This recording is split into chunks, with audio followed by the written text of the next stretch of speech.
নির্বাচনে দুইটা ব্যালট থাকবে, একটা থাকবে আপনার প্রার্থী, একটা থাকবে গণভোট। গণভোট কোনো মার্কা না, হ্যাঁ অথবা নাতে সিল দিতে হবে। অবশ্যই আপনারা গণভোটে হ্যাঁ ভোট দেবেন, তাহলে 54 বছরের গোলামি থেকে মুক্তি পাবেন। আমাদের নতুন সংবিধানের জন্য, সংবিধানের কিছু পরিবর্তনের জন্য গণভোটে হ্যাঁ ভোট দেবেন। যে সংবিধান গণমানুষের সংবিধান, যে সংবিধান আমাদের মুক্তির সংবিধান, যে সংবিধান আমাদের আজাদির সংবিধান। আগের সংবিধান ছিল ভারতেরই সংবিধান, যে সংবিধানে আমাদের জনগণের কোনো মুক্তি ছিল না, বিশেষ গোষ্ঠীর মুক্তি। এবারে সংবিধান হবে জনগণের মুক্তির সংবিধান। তাই গণভোটে হ্যাঁ ভোট দিন। গণভোটে হ্যাঁ ভোট দিলে আমরা সাধারণত আমাদের যে বিচার বিভাগটা আছে, যে একটা মামলা দিলে আপনি 20 বছরেও মুক্তি পান না, বিচার বিভাগকে সম্পূর্ণ স্বাধীনভাবে করে দেওয়া হবে।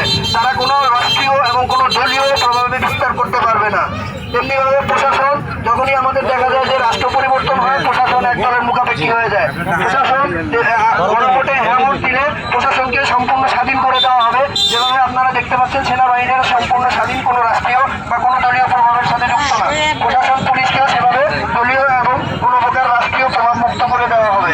সেই সাথে আমাদেরকে রাষ্ট্রের ক্ষমতা যার হাতে আসে, সে মনে করেন যে নিজের বাপদাদার সম্পত্তি মনে করে 20 বছর 15 বছর পর্যন্ত ক্ষমতায় বসে থাকে এবং নিজের মন মতো করে লুটপাট করে নিয়ে চলে যায়। এটা আর হইতে দেওয়া হবে না।